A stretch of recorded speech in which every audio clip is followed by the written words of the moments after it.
यदर्चाभावेन प्रमुदितमनादर्दुर्यः क्षणादासीत् स्वर्गे गुणगण समृद्ध सुखनिधि लभन्ते सद्भक्ता शिव सुख समाजम किम तदा महावीर स्वामी नयन पथगामी भवतु मे महावीर स्वामी नयन पथगामी भवतु मे महावीर स्वामी नयन पथगामी भवतु मे। प्रथम तीर्थंकर ऋषभदेव भगवान की, भगवान महावीर स्वामी की, परम पूज्य गुरुदेव आचार्य श्री पुष्पदंत सागर जी महाराज की, अहिंसा परमो धर्म की। बोलिए भारत गौरव राष्ट्र संत मनोज्ञ आचार्य आचार्य गुरुवर श्री पुलक सागर जी गुरुदेव की, आचार्य संघ की जय करो गुरुदेव का। प्यारी प्यारी भव्यात्माओं, एक समस्या, एक प्रॉब्लम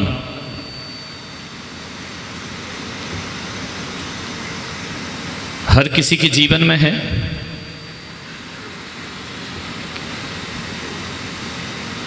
चाहे वो जैन हो, बुद्धिस्ट हो, सनातनी हो, मुसलमान हो, ईसाई हो, अमीर हो, गरीब हो, पढ़ा लिखा हो, अनपढ़ हो, गांव का हो, शहर का हो,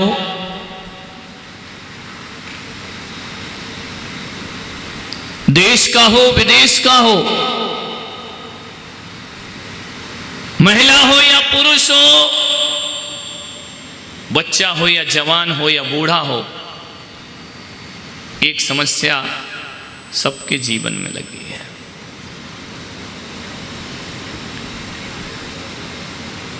वो भाई समस्या यदि कोई है, लोग मेरे पास आते हैं, बताते हैं, बात करते हैं, और एक ही समस्या जिंदगी में सबके साथ है। धर्म निरपेक्ष समस्या है, संप्रदाय निरपेक्ष समस्या है, जाति से ऊपर उठी हुई समस्या है। और वह समस्या इतनी है कि जो भी आता है वो हमसे कहता है कि महाराज हमको गुस्सा बहुत आता है। क्रोध सबको आता है, बूढ़ों को भी आता है, जवान को भी आता है, बच्चों को भी आता है, गोद में लेटे हुए बच्चे को भी गुस्सा आता है, एक ऑफिस में बैठा है उसे भी गुस्सा आता है, एक नौकर है उसे भी गुस्सा आता है। क्रोध से कोई भी बचा हुआ नहीं। आप लोगों को आता है कि नहीं? बोलो। जितने सीधे मेरे सामने बैठे इतने घर में रहो ना, तो मुझे गला फाड़ने की ज़रूरत नहीं पड़ेगी, ध्यान रखना। यहाँ कितने सीधे बैठे हो, बिल्कुल जैसे 24 तीर्थंकरों की मूर्तियां बन करके बैठ गए हो।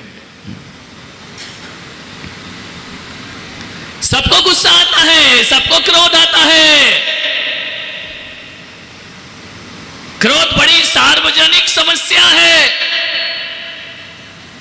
सार्वभौमिक समस्या है, सार्वकालिक समस्या है। पहले भी क्रोध आता था, आज भी क्रोध आता है, और आगे की मैं गारंटी ले नहीं सकता हूं। मैं इस गलतफहमी में नहीं जी रहा हूं कि जितने लोग आए हैं वो पूरे सुधर जाएंगे, बिल्कुल सुधरने वाले नहीं है। वो मत सुधरो, तुम सुधर गए तो हम प्रवचन किसे करेंगे? फिर ध्यान रखना है, तुम भी बिगड़े रहो और हम तुमको जिंदगी भर सुधारते रहें। लेकिन जीवन में कुछ ना कुछ परिवर्तन जरूर आता है। कितने लोग हैं हमारे घरों में? कितने हैं? दर्जनों लोग तो है नहीं, 2-4 लोग हैं।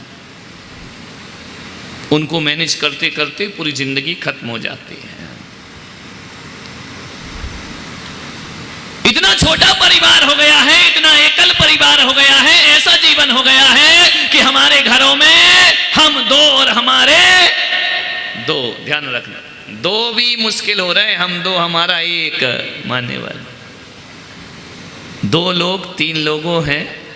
पहले बड़ा परिवार था, संयुक्त परिवार था, दर्जनों लोग रहते थे, 4 भाई साथ रहते थे, देवरानी थी, जिठानी थी, ननंद था, देवर थे, सब थे।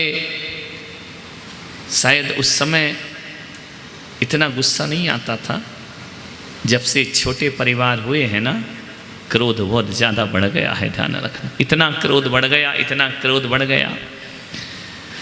ऐसा नहीं है कि पहले के लोगों के पास झगड़े नहीं थे, पहले के लोगों में गुस्सा नहीं था, लेकिन संयुक्त परिवार था। मम्मी डांटती थी तो चाची पुचकार लेती थी, चाची डांटती थी तो बड़ी मम्मी गले से लगा लेती थी। उसका क्रोध निकल के बढ़ जाया करता था थोड़ा थोड़ा। किसी को यदि 100 किलो क्रोध आना है तो 50-50 ग्राम में डिवाइड हो जाता था।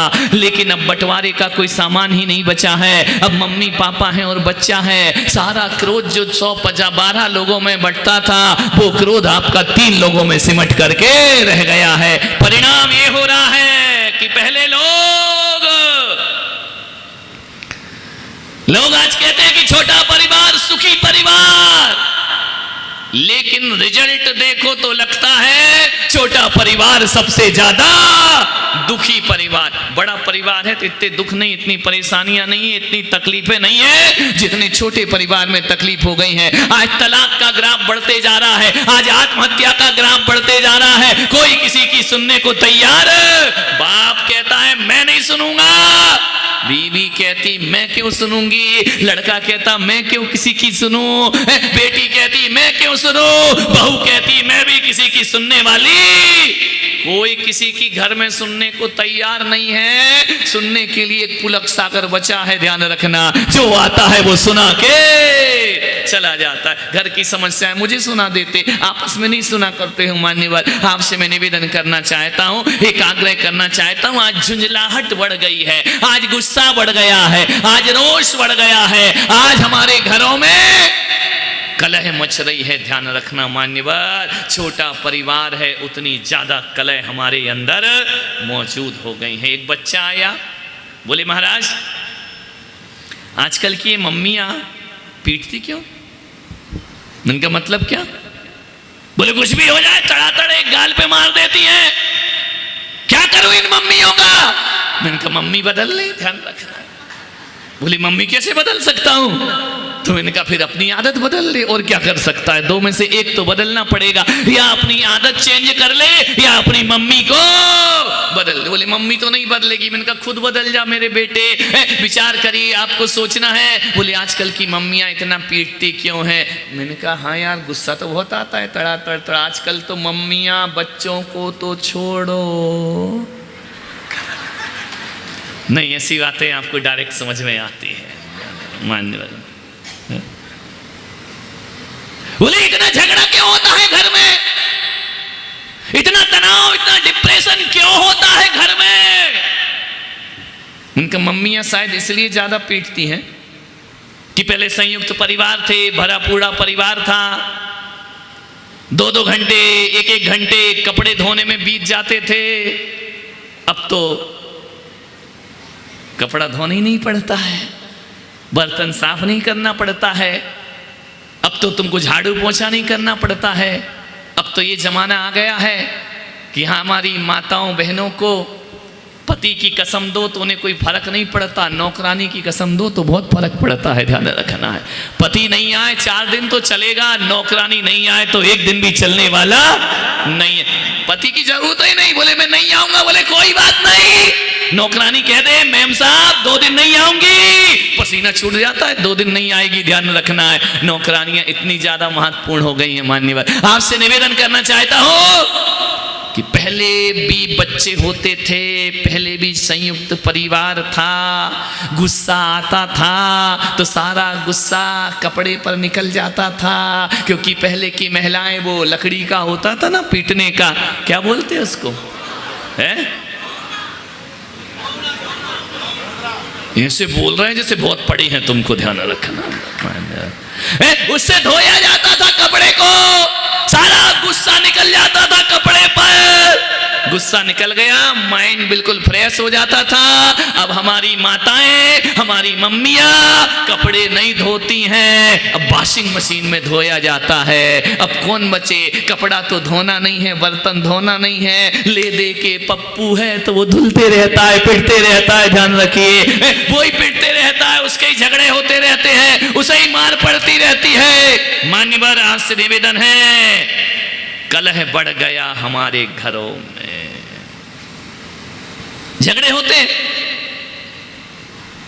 संयुक्त परिवार में भी झगड़े होते थे, एकल परिवार में भी झगड़े होते हैं, लेकिन संयुक्त परिवार का यह फायदा था कि कोई ना कोई संभालने वाला घर में जरूर होता था। अब हमारे यहां संभालने वाला कोई नहीं है। जहां 4 बर्तन होंगे वहां खटपट तो मैं क्यों गला फाड़ रहा हूं? तुम्हारा उत्तर वही आ रहा, होगी होगी महाराज, चाहे कुछ भी करो, 4 बर्तन है तो वो आपस में टकराएंगे, कोई बात नहीं, झगड़े होना चाहिए। किसके घर में झगड़े नहीं थे? तुम लोग तो साधारण पुरुष हो, महापुरुषों के घरों में भी झगड़े थे। ये कौरव पांडव ये महापुरुष ही तो थे, इनके घर में भी महाभारत थी। राम लक्ष्मण को वनवास हुआ, ये झगड़ा ही तो था, झगड़ा नहीं तो क्या था? ध्यान रखिए। भरत बाहुबली आपस में झगड़ी तो रहे थे जमीन के टुकड़े के लिए, ध्यान रखना। झगड़े तो महापुरुषों के घर में भी होते हैं। तुम्हारे घरों में भी झगड़े होंगे, लेकिन कभी देखना, कभी छोटे छोटे बच्चों को झगड़ते देखना। भाई बहन लड़ते हैं, झगड़ा करते हैं, मारपीट कर देते हैं, एक दूसरे के बाल पकड़ लेते हैं, एक दूसरे को भला बुरा कहते हैं, लेकिन थोड़ी देर बाद जब थक जाते हैं ना और पलंग पे जाके सोते हैं तो एक भाई का हाथ दूसरे भाई के गाल पर होता है और दूसरे भाई का हाथ दूसरे भाई की छाती पर होता है। लड़ते हैं, झगड़ते हैं, लेकिन थोड़ी देर बाद फिर गले में हाथ डालकर घूमने लगते हैं। वो बचपन अच्छा था, ध्यान रखना। कितना अच्छा रहे, कितना अच्छा रहे गर आदमी जिंदगी भर बच्चा रहे, कितना अच्छा रहे गर आदमी जिंदगी भर। जैसे जैसे बड़े होते हो, लड़ाई घर में बचपन में भी भाई भाई लड़ते थे, थोड़ी देर बाद भूल जाया करते थे, लेकिन अब बड़े ऐसे हो गए हम कि जैसे ही बड़े हो जाते हैं एक बार झगड़ते हैं और जिंदगी भर बोलने को तैयार नहीं हुआ करते हैं। ऐसी समझ आ गई, ऐसा बुद्धि का विकास हो गया। एक बार एक भाई लड़ लेता है, दूसरा भाई उसे देखना पसंद नहीं करता है, उससे बोलना बंद कर देता है, उसके घर आना जाना बंद हो जाता है। अरे ऐसे बड़े होने से छोटे ही रहते तो कितना अच्छा होता। लगते झगड़ते फिर आपस में बोल लिया करते थे। मान्यवर, ऐसा नहीं है, लड़ाई झगड़े सब जगह होते हैं। फर्क इतना है, जो महिलाएं हैं ना, ये आदमी क्या है, अधिकतर आदमी एक कान से सुनता है और दूसरे से निकाल दे। ज़्यादा लफड़े में पड़ा भी मत करो, ये कुछ शिकायत करें कि तुम्हारी माँ ऐसी, तुम्हारी, सुन लिया करो। नहीं सुनोगे तो और महाभारत हो जाएगी। चुपचाप सुन लो, बोलो कुछ मत, इधर सुनो और इधर से कौन बोला महाराज हमारे पतियों को बिगाड़ रहे हो क्या? मान निवेदन है आपसे, जो आदमी होता है वो यहां से सुनता है, यहां से निकाल देता है। और महिलाएं महिलाएं महिलाएं महिलाएं दोनों कान से सुनती हैं, निकालती कहां से हैं? मुंह से निकाल दिया करती हैं। ध्यान रखो। फिर भी मैं महिलाओं को अच्छा मानता हूं। किसी पागल खाने में जाना तो आदमी पागल ज़्यादा दिखते, महिलाएं बहुत कम होती हैं। ध्यान रख, महिलाएं पागल नहीं होती पागल खाने में। जितना पागल होता है आदमी पागल होता है। मैं आगरा के पागल खाने में गया, महिला पागल खाना और पुरुष पागल खाना, आदमी की संख्या ज़्यादा, महिलाओं की संख्या कम। मैंने वहाँ के व्यवस्थापक से पूछा कि बताओ भाई ये कम पागल क्यों हैं, ये ज़्यादा पागल क्यों होते हैं? बोले महाराज आप बताइए। मैंने कहा तुम बताओ, तुम व्यवस्था करते हो। बोले मैं तो नहीं जानता हूँ, लेकिन इतना ज़रूर जानता हूँ कि महिलाएं कम पागल होती हैं, आदमी ज़्यादा पागल होता है। मैंने कहा उसका एक मनोवैज्ञानिक कारण है, उसका एक कारण है। बोले कारण क्या है? मैंने कहा आदमी जो पागल होता है वो दिन भर पागल नहीं होता है, वो एक साथ थोक के भाव पागल होता है। वो महिलाएं हमारी तो हर आधे घंटे में पागल हो जाती हैं, हर एक घंटे में पागल हो जाती हैं, ये किस्तों में पागल होती हैं। ये 12 बजे पागल होंगी, 1 बजे नॉर्मल हो जाया करती हैं। लेकिन आदमी जो होता है वह बढ़ते जाता भरते जाता, दिमाग में टेंशन लेते जाता है और एक साथ पागल हो जाता है। घंटे घंटे में पागल हुआ करो रे, एक साथ मत हुआ करो, नहीं तो पागल खाने में एडमिट। महिलाएं तो दिन भर पागल होती रहती है। नहीं, यहाँ की महिलाओं की बात नहीं कर रहा हूं, उदयपुर की तुम्हारी बात तो अगले चतुर्मास में जरूर करूंगा, ध्यान रखना। मान्यवर निवेदन है आपसे, महिलाएं थोड़ी थोड़ी पागल हो जाती, थोड़ा सा काम नहीं हुआ पगला गई, थोड़ा सा किसी ने सुना नहीं पगला गई।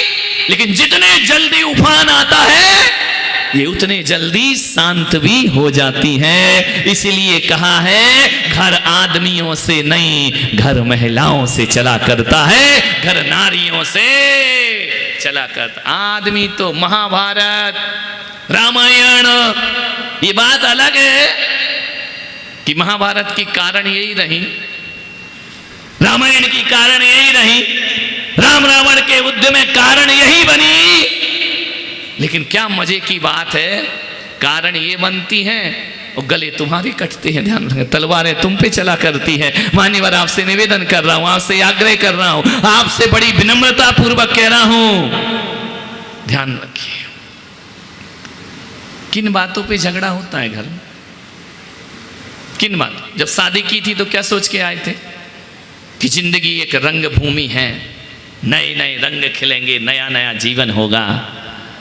लेकिन साल भर भी नहीं हो पाता कि रंग भूमि रणभूमि में परिवर्तित होने लगती है, लड़ाई झगड़े होने लगते हैं, विवाद होने लगते हैं। किस बात के विवाद होते हैं? कभी सोचा है, कभी विचार किया है? अधिकतर झगड़े या तो भविष्य को लेकर होते हैं या भूतकाल को लेकर होते हैं। वर्तमान में कभी झगड़े नहीं हुआ करते हैं, ध्यान रखना। आपसे निवेदन, प्रेजेंट में रहोगे तो कभी नहीं झगड़ोगे। जितनी भी लड़ाई होती है, जितने भी झगड़े होते हैं, या तो हम भविष्य को ज्यादा सोचते हैं या अतीत को वर्तमान में घसीट के लाना चाहते हैं। और एक बात याद रखो भीलवाड़ा वालों, भविष्य हमारे हाथों में नहीं है और भूत हमारे हाथों से निकल चुका है। हमारे पास कुछ है तो केवल वर्तमान है, ध्यान रखना। और जो वर्तमान को सही कर लेते हैं वो वर्धमान होकर के खड़े हो जाया करते हैं, ध्यान रखिए। वर्तमान को सुधारिए, वर्धमान हो जाओगे। ज्यादा भविष्य को मत सोचो, ज्यादा सोचने से हौसले पस्त पड़ जाया करते हैं, ज्यादा सोचने से तनाव होते हैं। इनका क्या होगा, उनका क्या होगा, बच्चों का क्या होगा, इसी में सूख सूख के काटा हुए जा रहे मेरे भाई। या उसने ऐसा किया था मेरे साथ, मैं कभी उसे माफ। दो चीजें, भूत और भविष्य, ये दो चीजें हटा दो, तुम्हारे घर में खुशियां बरसने में ज्यादा टाइम नहीं आएगा। भूत ज्यादा मत सोचो, आदमी फालतू सोचता है। लड़ाई हो गई सास बहू में, इतनी लड़ाई, मोहल्ले तक आवाज पहुंच गई, इतनी झगड़े हो रहे। वहां पे दादाजी पहुंचे, ससुर जी घर आए, उन्होंने कहा अरे भाग्यवानों क्यों लड़ रही हो? बोले तुम बीच में मत बोलो। अरे ससुर ने कहा यार मालिक मैं हूं इस घर का और मुझे कहा जा रहा है तुम बीच में। भाई तो उसने बताओ तो तुम क्यों झगड़ रही हो? बोले क्या झगड़ रही हो? ननद ने बताया अभी अभी तो दोनों साथ बैठी थी, बड़ी अच्छी बातें कर रही थी। अब झगड़े का कोई टाइम थोड़ी होता है, बात करते करते लड़ाई हो जाए। अक्सर होता ये है कि अपनी बात करने की शुरुआत अच्छी होती है, विसर्जन बहुत खराब हुआ करता है, ध्यान रखना। बैठे बैठे पति पत्नी लड़ जाते, बात करते करते सास बहू में झगड़ा हो जाया करता है। झगड़ा हो गया, इतनी लड़ाई। ससुर ने पूछा क्यों लड़ रही हो तुम लोग, वजह बताओ। सासू ने कहा मैंने 50 बार इसे कहा कि मलाई यहीं खाई जाएगी और ये अड़ी है कि मलाई मेरे पीहर में जाएगी। ध्यान रखना, गांव में शादी मत किया करो, ये लफड़े चलते हैं, ध्यान रखना है। भीलवाड़ा की ससुराल, भीलवाड़ा का पीहर, अब संभालते रहो जिंदगी भर रिश्ते। दूर रहेगा तो थोड़ा टाइम तो मिलेगा, रिलीफ मिलेगा। वो यही हुआ, बोले मैंने कहा कि मलाई यही खाई जाएगी, बहू कह रही मेरे पीहर जाएगी। कहा यार इतना झगड़ा एक सड़ी सी मलाई के लिए तुम लोग लड़ रही हो? पत्नी ने कहा सड़ी सी मलाई, अरे जब अपने घर में है तो अपने यहाँ रहेगी, मलाई वहां नहीं जाएगी। ससुर ने कहा एक काम करो, मलाई लेकर आओ, एक कटोरा मलाई लो, मैं बताऊंगा ये कहाँ जाएगी कहाँ नहीं जाएगी। जैसे एक कटोरा मलाई के बुलाया गया, सास ने बहू को देखा, बहू ने सास को देखा। ससुर ने कहा मलाई लाओ मलाई लाओ। सासू ने कहा काय की मलाई लाओ? हम दोनों प्लानिंग कर रहे थे कि भैंस खरीदना है, ध्यान रखना, अभी भैंस आई नहीं है और मलाई के झगड़े, भैंस का पता ही नहीं है, लड़ाई मलाई की। मान्यवर बात हंसने की नहीं, ये भैंस तो एक उदाहरण है। हमारी जिंदगी में ऐसे कई झगड़े हैं जो हमारी सोच के झगड़े होते हैं, विचारों के झगड़े होते हैं। अभी मुद्दा कुछ हुआ ही नहीं है, मैं सामायिक कर रहा था, प्रतिक्रमण कर रहा था, उदयपुर में मेरा चौमासा था, बाजू में बहुत सारे मकान थे। मैंने देखा सुबह सुबह सामायिक करते करते आवाज आई पति पत्नी में झगड़ा हो रहा है, तू मैं हो रही, इतना झगड़ा इतना झगड़ा इतना झगड़ा। कमरे की आवाज मेरे पास तक आने लगी। मैंने महाराज को भेजा कि जाओ देखो तो ये झगड़ा किस बात का हो रहा है, कौन रहा है। ऐसा तो नहीं कि सवेरे सवेरे 4 बजे किसी ने टीवी चालू कर दिया हो, कोई सीरियल चल रहा हो, कहानी घर घर की चल रही हो। महाराज ने जाकर के देखा, बोले महाराज कहानी घर घर की नहीं, कहानी पड़ोस की है। अरे तो मैंने कहा हो क्या गया? बोले पति पत्नी झगड़ रहे हैं। मैंने कहा टीवी में झगड़ रहे या डायरेक्ट? अरे बोले लाइव चल रहा है प्रोग्राम। बाहर भीतर से लड़ते लड़ते बाहर निकल आए। मैंने कहा यार 4 बजे लड़ाई झगड़े का क्या माहौल है, ये कौन सी बात है? मैंने जाकर के झांक करके देखा, दोनों पति पत्नी में झगड़ा हो रहा। झगड़ते झगड़ते आंगन में आ गए। मैंने कहा क्यों झगड़ रहे? सुबह सुबह प्रभु का नाम लो, भगवान का नाम लो, जिनेंद्र भगवान का स्मरण करो। बोले महाराज आपने सुन लिया क्या? मैंने कहा नहीं मैं बहरा हूं, मुझे सुनाई नहीं देता है। ये बताओ तुम लड़ क्यों रहे हो?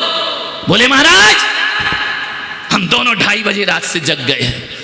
अरे तो मैंने कहा जग गए तो झगड़ा क्यों कर रहे? कीर्तन करो, भजन करो, सामायिक करो, माला फेरो, प्रतिक्रमण करो। उन्होंने कहा महाराज ये सब बात की बातें हैं, ये आपके प्रवचन में अच्छी लगती हैं, 2:30 बजे से हम झगड़ गए। मैंने कहा किस बात की लड़ाई है? बोले मैंने 50 बार इसको बोला है मेरा बेटा डॉक्टर बनेगा। झगड़ा देखो, मुद्दा देखो, मुद्दा देखो। उसने कहा नहीं बनेगा डॉक्टर, मेरा बेटा इंजीनियर बनेगा। बस बात कर रहे हो, करते करते हवाई पूरे इतना हाई फाई हो गया झगड़ा। बोले डॉक्टर बनेगा, बोले इंजीनियर बनेगा, बोले नहीं बनेगा। तू कौन होती है? उसने कहा तू कौन होता है? जब भाषा बिगड़ती है झगड़े बढ़ते हैं, क्रोध आते हैं। बोले तू तड़ाक पर उतर आए। बोले नहीं बनेगा। बोले मैं भी देखती हूँ तू डॉक्टर कैसे बनाता है। झगड़ा हो गया। मैंने कहा क्यों लड़ रहे मूर्खो? पहले लड़के से तो पूछ लो कि उसे डॉक्टर बनना है कि इंजीनियर बनना है। उसकी भी तो कुछ मर्जी होना चाहिए कि तुम ही लड़े जा रहे हो। पति ने पत्नी को देखा, पत्नी ने पति को देखा। मैंने कहा क्यों? बच्चे से पूछो। बोला उसको। बोले बच्चा तो अभी पैदा ही नहीं हुआ है, बच्चा नहीं हुआ, झगड़े चालू हो गए। ध्यान रखना मान्यवर, ये भूत भविष्य काल के झगड़े हैं। कई काम नहीं होते हैं, झगड़े शुरू हो जाते हैं। मान्यवर फिजूल के झगड़े, कभी कभी वर्तमान में भी झगड़े हो जाते हैं। नासमझी के, थोड़ी सी नासमझी की कि घर में झगड़ा शुरू हो जाता। जेठ जी आए, बाजार से आए, गर्मी के दिन थे। उनके थैले में कुछ पके हुए आम लेकर आए थे। उन्होंने एक आम अपने बच्चे को दिया और एक आम छोटे भाई के बच्चे को दिया। ऐसा उन्हें कोई सोचा नहीं था, कोई प्लानिंग नहीं थी। दोनों भाई के बच्चे वहां खेल रहे थे। थैले में से एक आम निकाला, एक उसको दे दिया, एक उसको दे दिया। झरोखे में से छोटे भाई की पत्नी देख रही है, ऊपर खड़ी है। बोली अच्छा अच्छा, इतना भेदभाव, अपने बच्चे को बड़ा और मेरे बच्चे को। अथ श्री महाभारत प्रस्तुत करता गोदरेज। ध्यान रखना, ऐसा जेठ ने सोचा नहीं था, दिमाग नहीं लगाया था कि छोटा देना कि बड़ा देना। लेकिन आदमी के दिमाग में एक शक का कीड़ा आ जाए, आदमी के दिमाग में एक संदेह आ जाए, फिर उस घर को महाभारत बनने में ज्यादा देर। कितनी छोटी बात है कि अपने बच्चे को बड़ा दिया और मेरे बच्चे को छोटा दिया। इसी में झगड़े हुए, इसी में फिजूल के झगड़े हैं मान्यवर। कई झगड़े तो ऐसे होते हैं जो भूतकाल को लेकर होते हैं। तूने पिछले साल मुझे ऐसा कहा था, तूने मेरा अपमान किया था, मैं सब भूल सकता हूं लेकिन तेरा अपमान नहीं भूल। ये अतीत के झगड़े, ये अतीत के झगड़े, भूतकाल के झगड़े, भविष्यकाल के झगड़े। मान्यवर आपसे निवेदन है इस अपने जीवन को, अपनी जिंदगी माचिस की तीली मत बनाओ। माचिस की तीली जो होती है ना, उसके मुंह पर बारूद लगा रहता है, ध्यान रखना। और बारूद क्या होता है? थोड़ी सी रगड़ मिली, बारूद तो होता है लेकिन उसमें दिमाग नहीं होता है। थोड़ी सी रगड़ मिली, आग भड़क जाती है, ध्यान रखना। मैं सोचता हूं कि आपके सिर पर बारूद नहीं, भगवान ने दिमाग दिया है तुम्हारे सिर पर मेरे भाई। छोटी सी रगड़ में आग मत बना करो, आग बबूला मत हुआ करो। थोड़ा सोचा करो, समझा करो, विचार किया करो। आपसे मेरा निवेदन है, आग्रह है, थोड़ी सी समझदारी। कल मैंने कहा था ना, तुलसी का पौधा हो और समझदारी का पानी हो, ध्यान रखना। सारे झगड़े नासमझी के, समझदारी। कौन बात कर रहा? मान्यवर निवेदन। एक आदमी बोला उसने मुझे गाली दी थी, उसने मेरा अपमान किया था। मैंने कहा उसने गाली दी, उसने गाली दी? बोले दी महाराज। मैंने कहा क्या, कितनी गाली? बोले कई गालियां दी, गंदी गंदी गालियां दी। मैंने कहा उसने गाली दी? बोले हाँ उसने गाली दी। बोले हाँ दी। मैंने कहा पक्का बोल? बोले दी। मैंने कहा उसने गाली दी, तूने ली क्यों? ध्यान रख, वो जितना देने को स्वतंत्र है, तू भी उतना लेने और नहीं लेने को स्वतंत्र है। उसने दी तो तूने ली क्यों? बोले महाराज मुझे गाली दे रहा, मैं नहीं लूंगा। तो मैंने कहा तू कस्टमर है उसका, ग्राहक है उसका, वो अपना कचरा माल बेच रहा है, तू खरीदे जा रहा है। उसने गाली दी तो तूने ली क्यों? मान्यवर कोई भला बुरा आपको कह रहा, मैं आपसे एक निवेदन करना चाहता हूं, यदि आप गलत हैं तो किसी ने कुछ कहा तो क्या बुरा मानना। यदि आप गलत हैं, किसी ने कुछ कहा तो क्या बुरा मानना। और यदि आप गलत नहीं हैं और किसी ने कुछ कहा तो क्या बुरा मानना। गलत हैं तो क्या बुरा माने और गलत नहीं है तो क्या बुरा माने। ध्यान रख, जिंदगी का सूत्र है ये। मैंने कहा तूने गाली ली क्यों? पहले के जमाने में, आजकल तो बंद हो गया है, चिट्ठी आना, लेटर आना।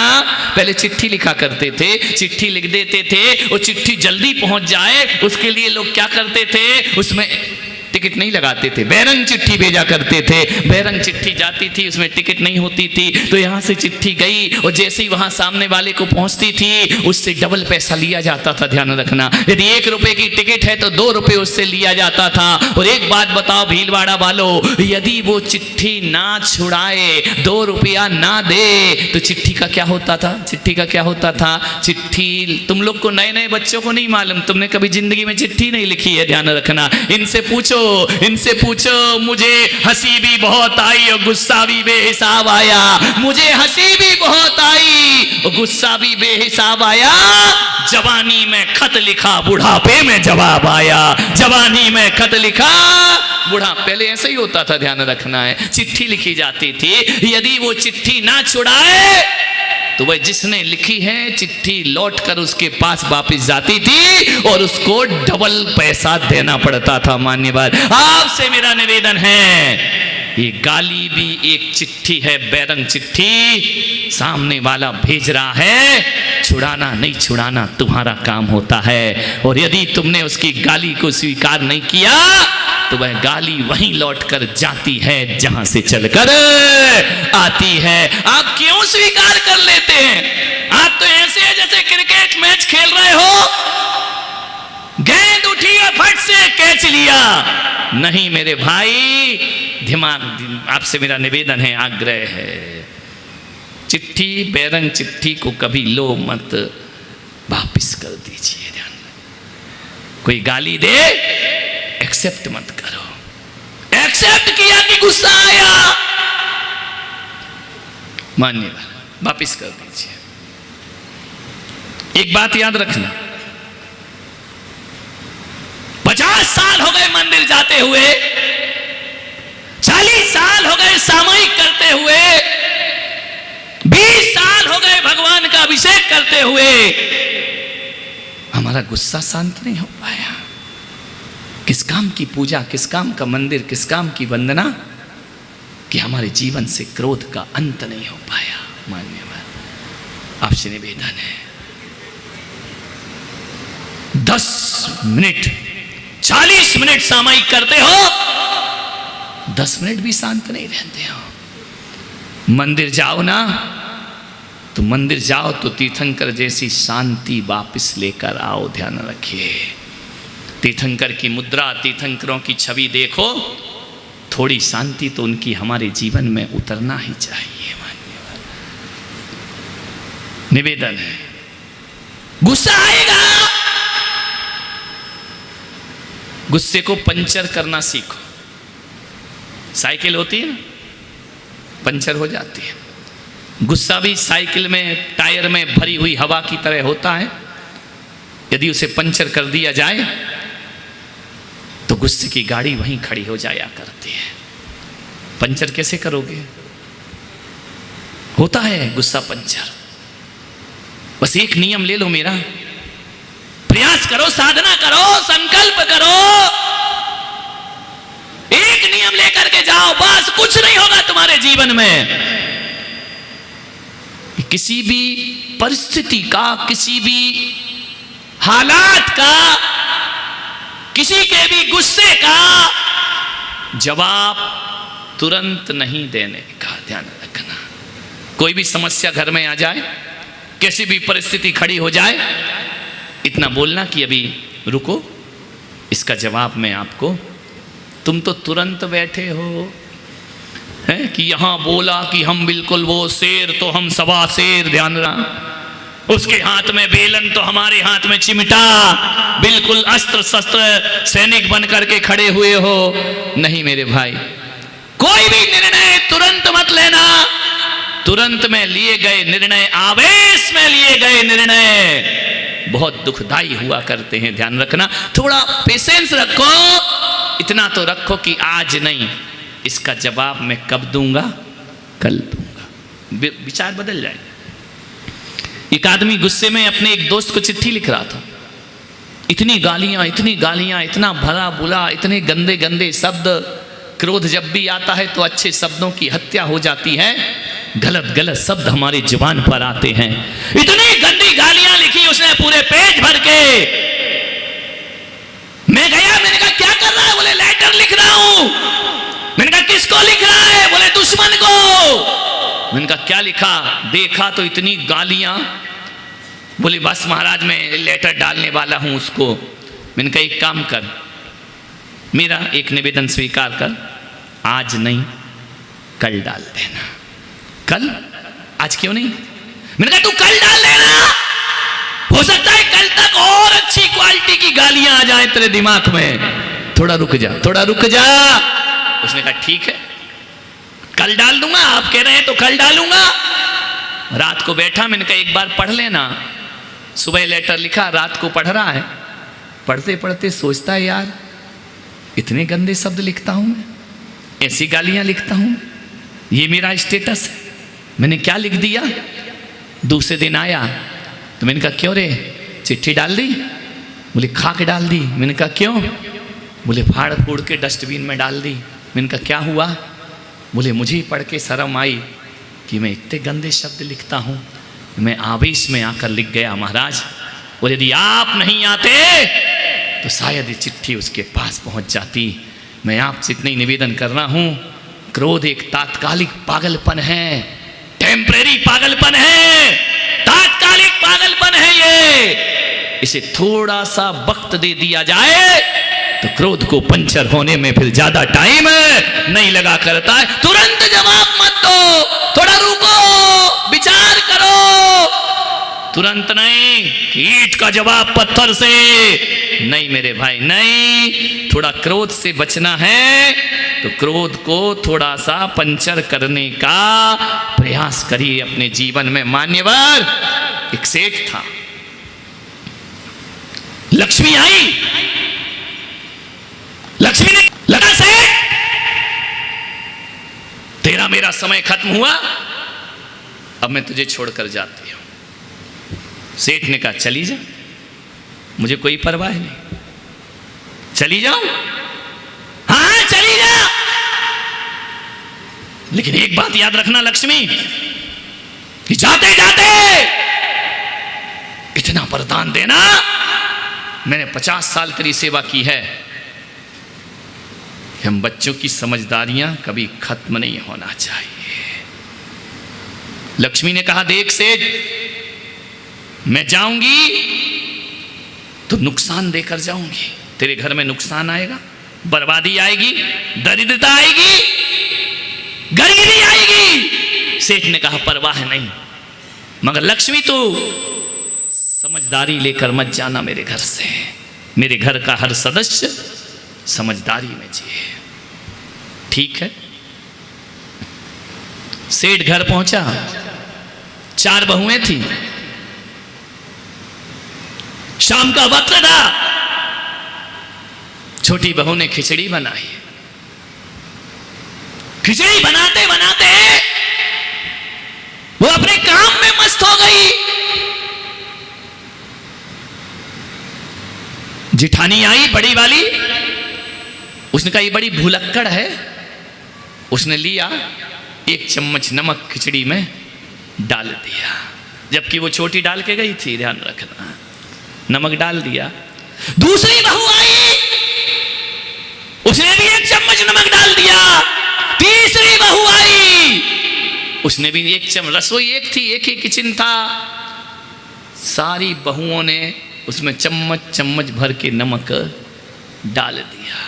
ससुर जी भोजन करने आए, जैसे खिचड़ी परोसी गई, उठाई, खाई, कुछ नहीं बोले, चुपचाप खिचड़ी खाई, चले गए। इतने में बड़ा लड़का आया, उसने खिचड़ी खाई, उसने अपनी पत्नी से कहा कि पिताजी खिचड़ी खा गए? बोले खा गए। तो बोले क्या? बोले कुछ नहीं बोले, वो तो मुस्कुराते हुए चले गए। लड़की ने कहा कोई बात नहीं, इसने भी खिचड़ी खाई, चला गया। दूसरा बेटा आया, उसने कहा भैया ने खिचड़ी खा ली। बोले खा ली। बोले क्या बोले? बोले कुछ नहीं बोले। तो ला मैं भी खा लेता हूं। खिचड़ी खाई और चले गए।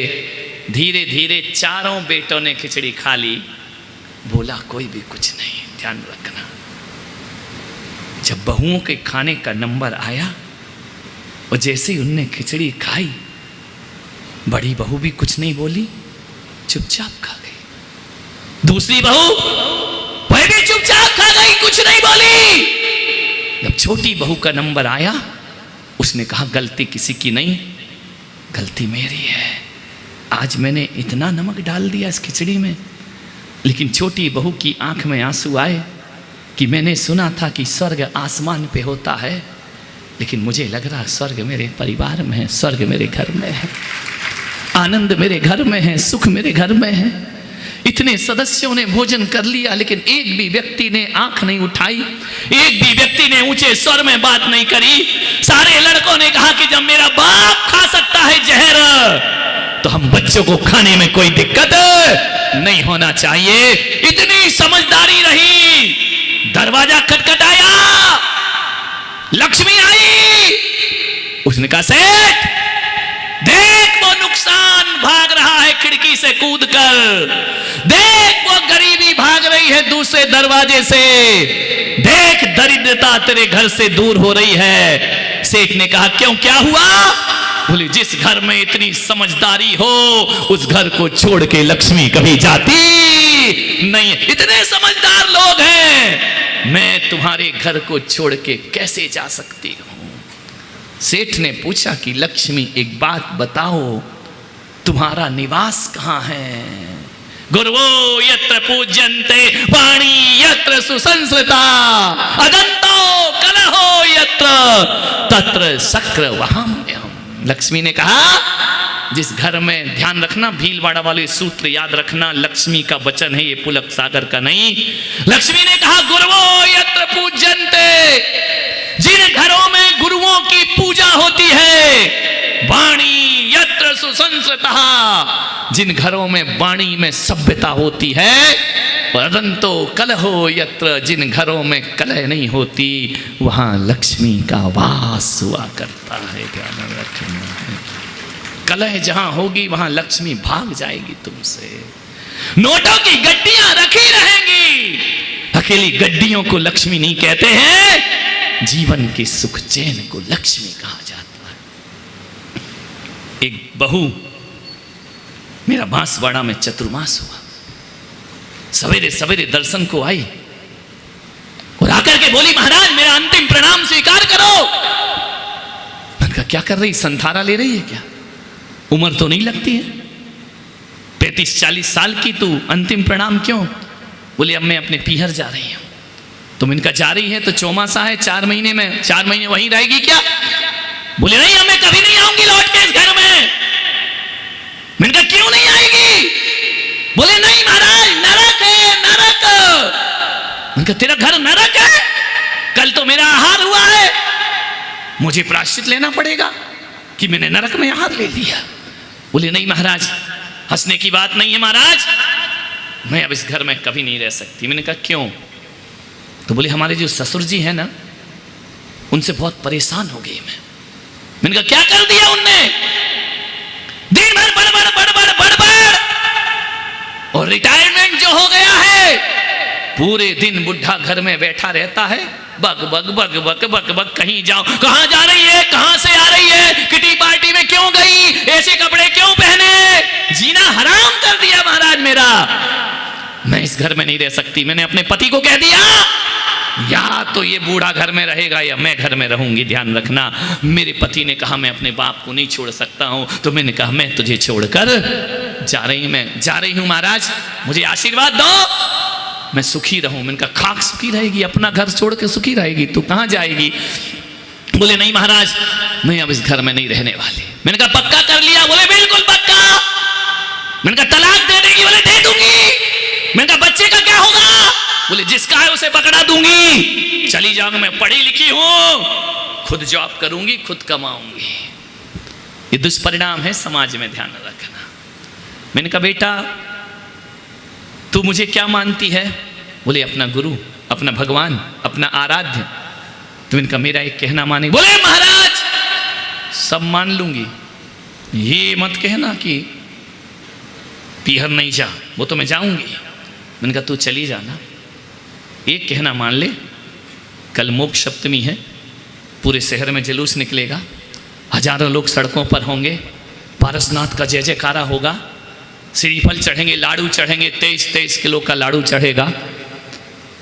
प्रवीण जी ने पूरी व्यवस्था की है, बड़ौद से पूरी टीम बुलाई है। ऐसा जुलूस तुम्हारे भीलवाड़ा में शायद पहले कभी नहीं निकला होगा। वो माहौल केवल बाहर से बुलाई टीम से नहीं बनेगा। इस पंडाल में जितने लोग बैठे हैं, कल का दिन पारसनाथ के नाम कर देना है, तुम्हें ध्यान रखना। मैं स्वयं चलूंगा उसमें, मेरे भगवान, मेरे आराध्य, उनका मोक्ष कल्याणक। कल थोड़ी सभा लेट होगी, जुलूस में थोड़ा टाइम लगेगा, इसका विशेष ध्यान रखना है। आना सबको है, ध्यान रखना। मैंने कहा एक काम कर मोक्ष सप्तमी का त्योहार है, तू आज नहीं कल पीहर चली जाना। कर सकती है इतना? गुरु आज्ञा मानेगी? उसने कहा मानूंगी, गुरु आज्ञा तो मानूंगी। भीलवाड़ा वालों कल जल्दी आओगे जुलूस में, गुरु आज्ञा मानोगे तो ताली बजा के विश्वास दिलाओ। मेरे निवास स्थान से जुलूस चलेगा, शोभा यात्रा भगवान पारसनाथ की। बलि बलि जाऊं भगवान की छवि पर, निछावर हो जाना कल। कुछ लोग अभी भी हैं जो आगे नहीं आए हैं मान्यवर, ये पुलक सागर का कार्यक्रम नहीं है, ये चतुर्मास कमेटी का कार्यक्रम नहीं है, ये कार्यक्रम हमारे सावलिया पारसनाथ का कार्यक्रम है। ध्यान रखना, बड़ी शान से हम उन्हें लेकर के आएंगे जुलूस के रूप में। मैंने उस कहा कि बेटी तू मुझे गुरु मानती है, मेरी आज्ञा मान, कल चली जाना पीहर। बोले ठीक है महाराज। गुस्से में थी, मान लेती हूँ आपका कहना, लेकिन कल रुकूंगी नहीं। इनका बिल्कुल नहीं रुकना, बस एक प्रश्न का उत्तर मुझे दे दे। बोले महाराज उलझाना मत, फालतू फंसाना मत। मैंने कहा बिल्कुल नहीं बेटा, एक प्रश्न का उत्तर दे दे कि तेरे ससुर खराब है। बोले नहीं वैसे तो सही है, लेकिन बोलते बहुत है, बड़ बड़ बड़ बड़ बड़ बड़ बड़ बड़ टोंक टाँक हर चीज़ में, ये क्यों पहना, ये क्यों किया, वो क्यों किया। ससुरो तुम्हें भी ढंग से रहना, तो ज़्यादा बहुओं को टोंका मत करो, ध्यान रखना है, नहीं तो यही दशा तुम्हारे घर की होगी। बड़ी हो गई, जवान है, ज़्यादा चिपको मत घर गृहस्थी से। बच्चे बड़े हो गए, उनके बच्चे हो गए, अब तुम अपने बुढ़ापे को भगवान के भजन में मन लगाओ, ज़्यादा घर गृहस्थी में चिपकने की जरूरत। तुम्हारी भी तो गलती है, इनको कहाँ तक बोलूं, तुम्हारे भी लक्षण खराब है, ध्यान रखना। मानने पर मैंने कहा कि बेटा एक बात बता दे, आज तेरे ससुर का नेचर खराब है। बोले बहुत खराब है। मैंने कहा एक प्रश्न का उत्तर तू मुझे दे दे कि आज ससुर का नेचर खराब है तो तू पीहर भाग रही है। यदि ऐसे ही नेचर तेरे पापा का होता फिर तू क्या करती, फिर कहाँ भागती पीहर छोड़कर। मैंने कहा रात भर सोचना। सुबह आई, दर्शन करने शोभा यात्रा में शामिल हुई, जुलूस के बाद मुझसे मिली। मैंने कहा कब जा रही है पीहर। बोले महाराज रात भर आपकी बात में सोने नहीं दिया मुझे, रात भर में करवट बदलती रही। यदि ये ऐसे ही नेचर मेरी माँ का होता और ऐसे ही नेचर मेरे पापा का होता तो फिर भाग कर कहाँ जाती। तो मैंने कहा बोल बेटा क्या निर्णय लिया, कब जा रही है। बोले प्लान कैंसिल। मैंने कहा मतलब क्या हुआ। बोले महाराज मैंने रात भर सोचा, करवटें बदली कि जा तो रही हूँ पीहर में और यही नेचर मेरे पापा का हो गया तो फिर मैं कहाँ जाऊँगी। मैंने कहा फिर तू क्या करती। बोले माँ बाप से एडजस्टमेंट कर लेती। मैंने कहा ज़िंदगी एडजस्टमेंट का नाम है बेटा, जो एडजस्टमेंट वहाँ कर रही वो यहाँ कर ले, तेरा जीवन खुशियों से भर जाएगा, आनंद से भर जाएगा। उसने कहा महाराज आज से सौगंध लेती हूँ कभी इस घर को छोड़ करके नहीं जाऊँगी, पूरी ज़िंदगी इसी घर में निकालूंगी। एक बात याद रखना भीलवाड़ा की बहू और बेटियों, माँ बाप उस बेटी से खुश नहीं होते जो लड़ झगड़ के ससुराल से पीहर आती है। वहाँ भी तुम्हारी कोई इज्जत नहीं बनती है पीहर में। माँ बाप तो उस बेटी से खुश होते हैं जिसके ससुराल में रोज़ दिवाली और होली हुआ करती है। ध्यान रखना है। माँ बाप आनंद से भर जाते हैं जब बेटी खुशियाँ लेकर किलकारियाँ भरते हुए ससुराल से पीहर आती है, तो माँ बाप की छाती में खुशी मिला करती है। उन्हें लगता है कि हमारी बेटी का ससुराल स्वर्ग से सुंदर है। उस बाप को लगता है कि यदि तुम बेटियां यदि ससुराल में सुखी रहोगी ना, तो बाप को लगता है मैंने अपनी बच्ची को अच्छे संस्कार प्रदान किए हैं। उसने नरक, ध्यान रखना, स्वर्ग जैसी ससुराल तलाशना कोई बड़ी बात नहीं है, नरक को भी स्वर्ग बना देना ये बड़ी बात हुआ करती है। ध्यान रखना। आपसे मेरा निवेदन है, हम किसे प्यार करते हैं ये मूल्यवान नहीं हुआ करता है, हमें कितने प्यार करते हैं ये मूल्यवान हुआ करता है। हम किसे चाहते हैं इसकी कोई कीमत नहीं है, हमें कितने लोग चाहते हैं जिंदगी की कमाई वो हुआ करती है। मैं भीलवाड़ा में कितने लोगों को लाइक करूं इसमें मेरी कोई संतत नहीं हुआ करता है।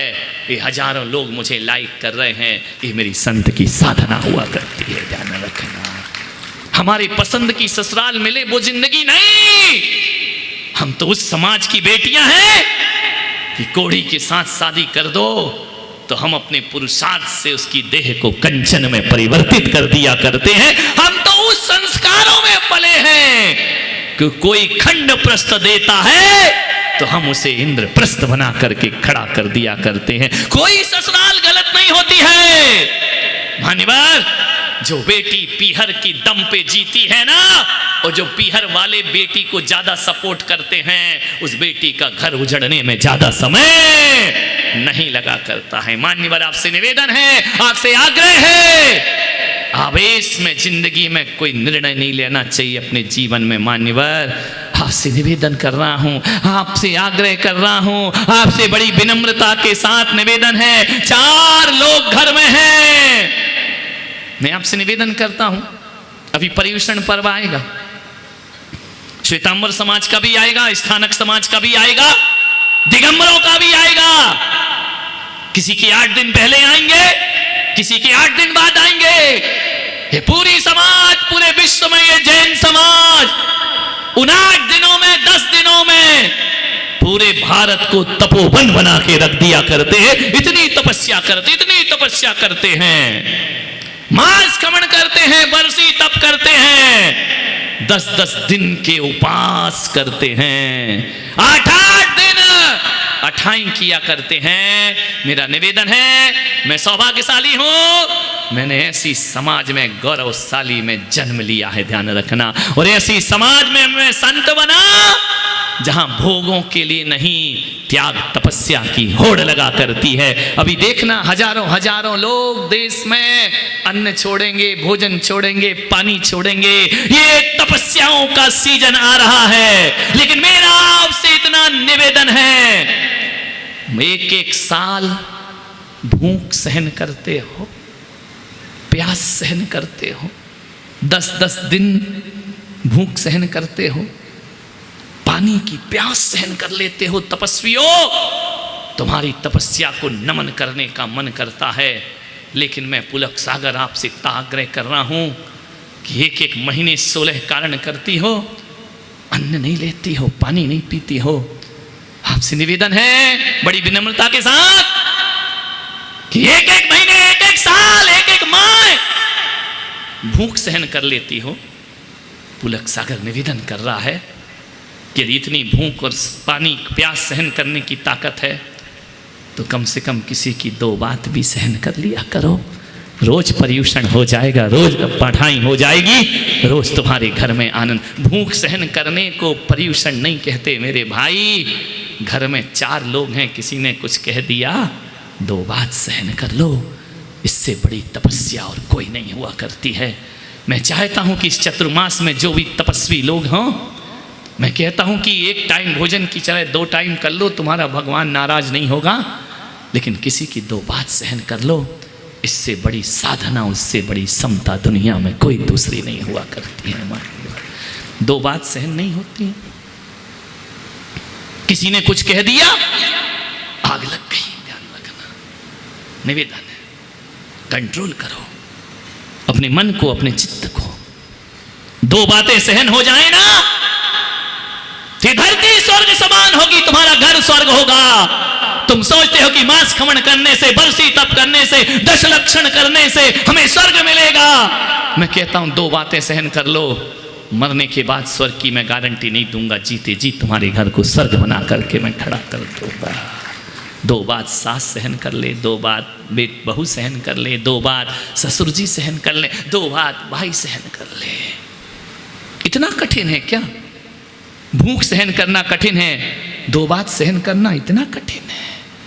घर बर्बाद हो रहे हैं मेरे भाई।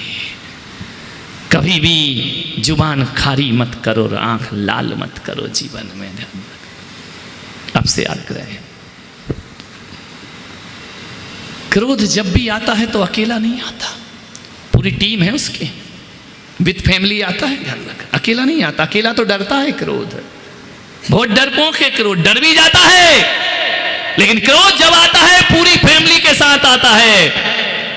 क्रोध की एक मां है। क्रोध की मम्मी का नाम मालूम? कौन है क्रोध की मम्मी? किससे पैदा होता है क्रोध? किससे जन्म लेता है क्रोध? क्रोध की जो मम्मी है ना, वह है उपेक्षा। उपेक्षा बाई क्रोध की मम्मी का नाम है। ध्यान में, तुमने अपेक्षाएं लगाई, अच्छा वो आ रहा है दोस्त जय जिनेंद्र करेगा, वो मान लो नहीं कि अच्छा बच्चों हमसे आके फेर के चल रहे, जय जी ने तो नहीं किया। उम्मीद लगाई थी ना, उम्मीद अपेक्षा की उपेक्षा जरूर होती है मेरे भाई, ध्यान रखना। मैं आपसे निवेदन कर रहा हूं, घर में, परिवार में, रिश्तों में ज्यादा अपेक्षाएं मत लगाओ। जिस दिन अपेक्षा की उपेक्षा हो गई उस दिन क्रोध का जन्म हो जाएगा। सास बहू पिहर गई है, तुमको 104 डिग्री बुखार है, 1 गिलास पानी पीना है, दवाई लेना है, घर में कोई नहीं है, बताओ अम्मा वो क्या करोगी? 104 105 डिग्री बुखार में भी तुम पलंग से उतरोगी, गिलास ढूंढोगी, दवाई खा लोगी? अकेली हो तो चुपचाप सो जाओगी ना, यही करोगी ना? और क्या करोगी? यदि घर में कोई नहीं हो, तकलीफ में हो, तो समाधान खुद ढूंढ लोगी। और एक बात बता दो, यदि तुमको 104 डिग्री बुखार है, वो बहू घर में है, तुम पड़ी हो, तो तुम क्या अपेक्षा रखती हो? ईमानदारी से बताना। वो आए, गिलास में पानी भरे, दवाई दे, मुझे पूछे रखती हो या नहीं रखती है? और यदि बहू ने नहीं किया तो क्या होगा? उम्मीदें टूटेंगी, अपेक्षाएं टूट जाएंगी, किसका जन्म होगा? बोलो, क्रोध का जन्म होगा। मैं कहता हूं, इतनी सी भी अपेक्षा यदि किसी से लगा ली तो क्रोध पैदा होगा। बहू ना दे पानी, मैं तो कहता हूं भगवान से जाके ये मत कहना कि बुढ़ापे में मेरी बहू मुझे पानी दे। भगवान से इतना कहना कि ऐसा अवसर ही ना आए कि मुझे 1 गिलास पानी किसी से मांगना पड़े। ध्यान रखना, मेरे हाथों में इतनी ताकत दे, मेरे पैरों में इतनी ताकत दे कि अपने जीवन के जितने भी कर्मों का फल है मैं अपनी दम पे भोग सकूं, मुझे किसी की जरूरत ना पड़े। ध्यान रखना, यदि बहू के रहते तुमने उठ के 1 गिलास पानी पी के गोली खा ली, तुम्हारा कुछ नहीं बिगड़ जाएगा। लेकिन यदि गुस्सा किया तो घर को नरक बनने में ज़्यादा देर नहीं लगेगी। तो क्रोध की माँ है उपेक्षा। क्रोध के एक पापा हैं, पिताजी हैं, उनका नाम है घमंडी लाल। ज़्यादा अहंकार होता है वहाँ क्रोध पैदा होता है। माँ उपेक्षा बाई, पिता घमंडी लाल, और क्रोध की एक पत्नी है बीबी, जिसका नाम है हिंसा। ध्यान रखना, क्रोध होगा तो हाथ उठेगा, गालियां निकलेंगी, झगड़े होंगे, मारपीट होगी। क्रोध की पत्नी का नाम हिंसा है। क्रोध के 2 जुड़वा बेटे हैं, जिसका नाम है बैर और विरोध, और एक नक्चड़ी बहन है क्रोध की, जिसका नाम है जिद। मान्यवर, ये सब लेकर क्रोध आता है तुम्हारे घर में। मान्यवर, मैं कहता हूं कि क्रोध का परिवार तोड़ दो, तुम्हारा परिवार अपने आप खुशहाल हो जाएगा, अपने आप आनंद में भर जाएगा। मान्यवर, आपसे निवेदन है, बस अंतिम बात समाप्त करता हूं। तुम्हारी शादी हो गई? जय कुमार जी, प्रवीण भाई, अनिल, शादी हो गई? और करोगे? तुम तो ऐसे हाथ जोड़ रहे जैसे गंगा नहा ली हो जाता। शादी हो गई ना? शादी मेरी नहीं हुई है, लेकिन मुझे पता सब है। जो शादी होती है ना, तो एक अग्नि के कितने 2-2.5 वाले तो नहीं हो ना? नहीं, यदि इज्जत से करी होगी तो, भाग के करी होगी तो साइन में ही हो गई होगी। ध्यान रखना, 7 फेरे लेते हो, 7 फेरों के साथ साथ 7 वचन भी होते हैं। कोई बता सकता है? गुलाब जी, 7 वचन कौन कह रहा? उस दुर्घटना को याद मत दिलाओ महाराज। बैंड बाजे बजा के तो तुम ही गए थे दुर्घटना लेने के, वो थोड़ी आई थी। ध्यान रखना, 7 वचन कौन से? किसी को याद नहीं? तो वहां क्या नाटक कर रहे थे क्या, कि ड्रामा कर रहे थे वहां बैठकर? एक से मैंने पूछा, बोल रहे 7 वचन कौन से हैं? बोले नहीं मालूम। तो मैंने कहा वहां क्या कर रहा था? बोले पंडित बोल रहा था और मैं हाँ हाँ कर रहा था। अब पंडित से पूछो 7 वचन का पंडित कौन है? तो आदमी कहां पंडित को याद रखता है। गुलाब जी तुम्हारी शादी किस पंडित ने कराई थी? नहीं मालूम। हाँ, बीवी में इतने खोए थे, पंडित को कौन याद रखेगा। मान्य 7 वचन होते हैं। मैं पुलक सागर कहता हूं, युग बदल गया, जमाना बदल गया, 7 वचनों को भी बदल देना चाहिए, क्योंकि वो तुम्हें याद तक नहीं रहती, तुम निभाओगे क्या जिंदगी में। मैंने 7 वचन बनाए हैं। शादी हो तो वो 7 वचन लेना। पहला वचन तो ये लेना कि बोल तू मुझे डिब्बे में बंद तो नहीं करेगी। पहला वचन है? नीले ड्रम में तो बंद नहीं करेगी, सीमेंट तो नहीं रखेगी घर में। पहला वचन। जमाना बदल गया है। दूसरा वचन, तू मुझे चित्तौड़गढ़ के पहाड़ पे ले जाके, बोलो बोलो बोलो, धक्का तो नहीं मारेगी। तीसरा वचन, मेरे अलावा कोई तेरा बॉयफ्रेंड तो नहीं होगा, तू मुझे बाथरूम की टाइल के अंदर तो नहीं भर देगी। ध्यान रखना, ये 7 वचन, 7 वचन। और इनसे भी बड़ा वचन एक दे रहा हूं मैं आपको। हर पति पत्नी को मंडप में लेना चाहिए। क्रोध आता है, सबको आता है। क्रोध आग की तरह है, ध्यान रखना, आग लगती है क्रोध में। मैं आपसे निवेदन करता हूं, पति पत्नी इतना नियम ले लें, एक वचन ले लें कि जब मुझे क्रोध की आग लगे मेरे अंदर तो तू पानी बन जाना। ध्यान रखना। और जब तू में आग लगे क्रोध की तो मैं पानी बन जाऊंगा। मान्यवर, आपसे मेरा निवेदन है, आग का उपचार पेट्रोल नहीं, पानी हुआ करता है। और आपसे भी निवेदन करूंगा, तुम 10 बार आग बनते हो दिन में, ये 10 बार पानी बनती है। 1000 बार तुम आग बनो, 100 बार आग बनते हो। मेरी माताएं 100 बार पानी बनती हैं। आज नियम लो कि हम 100 बार आग बनते हैं, तो दिन में 1 बार इन्हें भी आग बनने का मौका प्रदान करेंगे। ध्यान रखना, इन्हें भी आग बनने का अवसर प्रदान करेंगे। 24 घंटे कब तक सुनेगी वो पत्नी? मान्यवर, निवेदन है आपसे, एक आग बने तो दूसरा पानी बन जाना चाहिए। मान्यवर, पति आया, भोजन को, भोजन ठंडा, भोजन ठंडा, पत्नी गरम, पत्नी गरम, भोजन ठंडा, पत्नी गरम। इतना लेट आता है, 10 बजे खाना खा रहा है, मैं नहीं करती, गरम जा। पति ने सोच लिया, मेरा प्रवचन याद आया, आग बन रही है, आग बन रही है, मुझे क्या बनना है? पानी बनना है। वो आग बन रही है, मुझे पानी बनना है। वो आग बन रही है, मुझे पानी बनना है।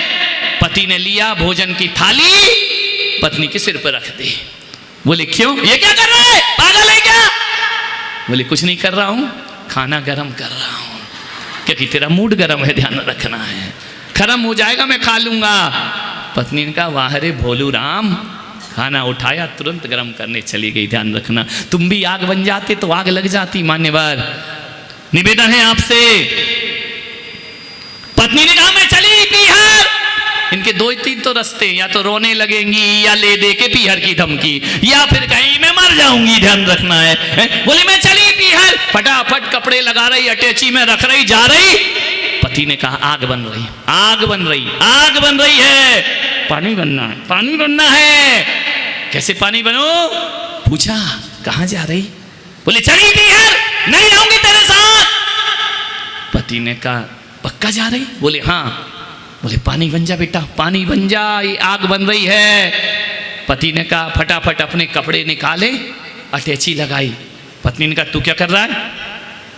बोले तू पीहर जा रही ना? हाँ। बोले मैं भी अपनी ससुराल जा रहा हूं। बोले ससुराल जा रहा, पागल है क्या? मैं तुझे छोड़। बोले मैं भी ससुराल जा रहा हूं। पागल, बहुत दिनों से मैं ससुराल नहीं गया। हमारे बच्चे भी नाना नानी से मिल लेंगे, चलो मैं भी ससुराल चलता हूँ। उसने कहा पागल, तुझे छोड़ के तो जा रही हो। बोले मैं तुझे नहीं छोड़ सकता हूँ, मैं तेरे साथ चलूंगा, मैं चलता हूँ ससुराल। बोले तुम नहीं जाओगे। बोले पागल, एक बात का उत्तर दे दे। बोले क्या, तू 10 साल से अपनी ससुराल में रह रही है, मैं 2 दिन भी अपनी ससुराल में नहीं रह सकता क्या? पत्नी ने फेंकी अटैची, बोला मेरे भोलू राम।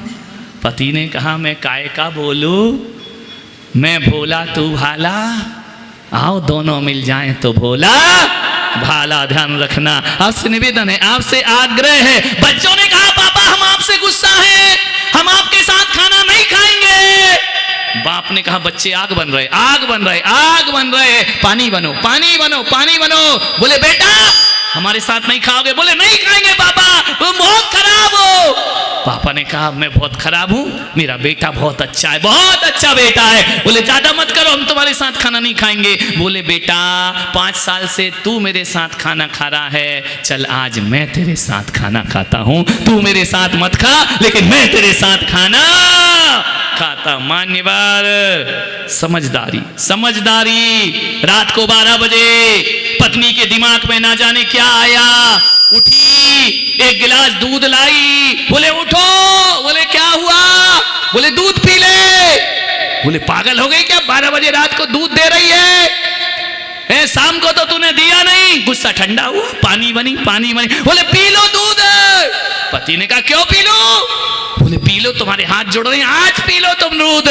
बोले 12 बजे रात को दूध पिला रही है? बोले इसलिए कि नाग पंचमी है। ध्यान रखना। मान्यवर, पति ने देखा नाग पंचमी है, दूध दे रही, पी लो यार। 3 बज रही है, सफेद नाग नाचने लगा। ध्यान रखना। मान्यवर, आपसे निवेदन है, आग्रह है, बड़ी विनम्रता के साथ जीवन है। सोमवार को कभी क्रोध मत करना, बोल देना आज पहला दिन है, पहले दिन मत बिगाड़ो सप्ताह का। मंगलवार को जरूर गुस्सा करो, और जब मंगलवार आ जाए ना, मंगलम भगवान वीरो मंगलम गौतम गढ़ी मंगलम कुंद कुंदाद्यो जैन मंगल भवन अमंगल हारी द्रवसु दशरथ अजर बिहार। आज मंगल को मैं गुस्सा करके अमंगल नहीं बनाऊंगा। बुधवार आ गया, अब आज क्रोध करो। जैसे ही बुध आए तो कहना यार बुध को तो शुद्ध रह जीवन में, काय को दिमाग खराब करता है, बुध को अपनी सुध ले ले। गुरुवार आ गया, आज गुरुवार को क्रोध नहीं करना, मेरे गुरु का दिन है, गुरु के स्मरण का दिन है। शुक्रवार आ गया, अब गुस्सा आए तो कहना आज शुक्रवार है, शुक्रिया, अभी नहीं फिर कभी मिलेंगे। शनिवार आ गया, मैं आज अपने घर में शनि को बुलाना नहीं चाहती हूँ। और रविवार आ गया, आज हॉलीडे, आज गुस्सा नहीं करेंगे। ध्यान रखना, 7 दिन तुम्हारे साथ गुस्सा नहीं कर। आज रविवार है, छुट्टी का दिन है, क्रोध जरूर करना। जब अमृत सिद्धि योग सर्वात सिद्धि योग आए हैं? गुरु पुष्प नक्षत्र आए, लिख रहे हो क्या? लिख लो, परिवेषण में जा रहे तो बोलना पड़ेगा। मान अमृत सिद्धि योग आए, अब ये रोज रोज तो आता नहीं है। गुरु पुष्प योग रोज रोज तो आता नहीं है। मान्यवर, आपसे निवेदन है, जब घर में गुस्सा आए, लड़ाई हो, झगड़े हो, लेकिन एक बात और मान लो तुम लोग कि जिसकी पत्नी झगड़ालू होती है ना, वो पति महान होता है। ध्यान रखना। बजा दो, दिल से क्यों नहीं बजा रहे? देखो, तुलसीदास की पत्नी गुस्से वाली थी। तुलसी तुलसी सब कहें, तुलसी बन की घास, और हो गई कृपा राम की तो बन गए तुलसी। पत्नी तेज थी, ध्यान रखना। कालिदास की पत्नी बहुत तेज थी, बड़ी तेज तर्राट। एक बात याद रखो, जिसको पत्नी परेशान नहीं करती ना, वो पूरे देश को परेशान करता है। कुछ लोगों को घर जाके समझ में आएगा। जिसको पत्नी परेशान नहीं करती, वो पूरे देश को परेशान करता है। मान्यवर, निवेदन है आपका, आ गए आपसे संत तुकाराम। पत्नी ने कहा बेटा बेटा भगवान भगवान करता है, जा कुछ खा तुकाराम चले गए, जल्दी समाप्त करता हूं। तुकाराम चले गए, लौट कर आए गन्ने के खेत से गन्ने लेकर। संत तुकाराम खेत में गए, पत्नी के लिए लेकर जाना है भोजन, अनाज लेकर जाना है, बैठ गए। राम जी की चिड़िया और राम जी का खेत, खाओरी चिड़िया भर भर पेट, ध्यान रखना, घर नहीं लाए, पूरी फसल चिड़ियों को खबा दी। राम जी की चिड़िया, राम जी का खेत, खाओरी चिड़िया भर भर। लौट के आया, घर जाना है, भूल गया। क्या करूं क्या करूं? एक बैलगाड़ी जा रही थी, गन्ने अरीका के जाए तो गन्ना उठा लिया उसने, खींच लिया। अब आगे गया तो 2-4 बंदर मिल गए, गन्ना हाथ से छीन करके ले गए।